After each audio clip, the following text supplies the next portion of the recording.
বৰপেটা জিলাৰ সৰ্থেবাৰী আৰক্ষীয়ে ভিন্ন প্ৰান্তত জুৱাৰ বিৰুদ্ধে অভিযান চলাই বৃহৎ সফলতা লাভ কৰে। সোমবাৰে আবেলি সৰ্থেবাৰীৰ যোগীৰবৰী পুৰঞ্চক নেউলাৰ বিধা বজাৰত সৰ্থেবাৰী আৰক্ষীয়ে তীৰ খেলৰ বিৰুদ্ধে অভিযান চলাই বৃহৎ সফলতা লাভ কৰে।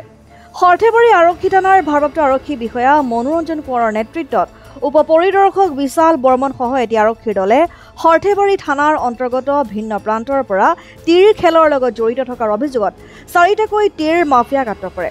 তীৰ খেলৰ লগত জড়িত জুৱাৰী কেইটা ক্ৰমে সৰ্থেবাৰীৰ যোগীৰবৰী ৰিপুঞ্জয় তামুলী চুপাৰ দীপাংকৰ ডেকা, আটাথেৰ চুপাৰ বিকাশ ডেকা আৰু এৰাগাঁৱৰ কৃষ্ণকান্ত ৰয় বুলি জানিব পৰা গৈছে। ধৃত জুৱাৰী কেইটাৰ পৰা নগদ ধন, মোবাইল ফোন আৰু তীৰ খেলত ব্যৱহৃত সামগ্ৰী জব্দ কৰা আৰক্ষীয়ে ধৃত জুৱাৰী কেইটাৰ বিৰুদ্ধে আৰক্ষীয়ে নিজাববীয়াকৈ গোচৰ ৰুজু কৰিব বুলি জানিব পৰা গৈছে। সৰ্থেবাৰী আৰক্ষীৰ এই বৃহৎ সফলতাৰ বাবে সৰ্থেবাৰী আৰক্ষীক ধন্যবাদ জ্ঞাপন কৰে সৰ্থেবাৰী থানাৰ অধীনস্থ নাগৰিক সমিতিৰ সভাপতি ডালিম বৰুৱে। সমাজত চলি থকা অসামাজিক কাম কাজ নিৰ্মূল কৰাৰ বাবে আৰক্ষীক সহযোগ কৰিবলৈ ৰাইজলৈ আহ্বান জনাইছে ডালিম বৰুৱে।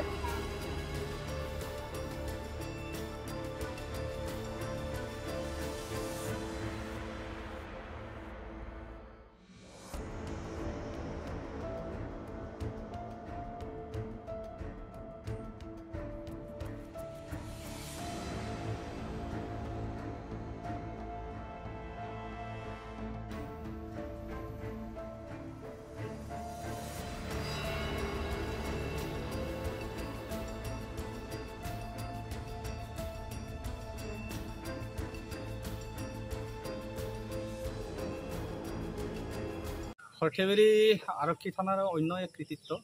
আজি সৰ্থেবাৰী অঞ্চলত যিটো তীৰ খেলৰ সন্ত্ৰাস চলাই আছিলে মুখ্য তীৰ খেলৰ মাফিয়া ৰিপুঞ্জয় তামুলী সৰ্থেবাৰী আৰক্ষী থানাই আটক কৰিবলৈ সক্ষম হৈছে। লগতে সৰ্থেবাৰী অঞ্চলৰ পৰা 3জন আৰু নেউলাৰ বিধা বজাৰৰ পৰা এজন তীৰ খেলৰ মাফিয়াক আটক কৰিছে সৰ্থেবাৰী থানা আৰক্ষীয়ে।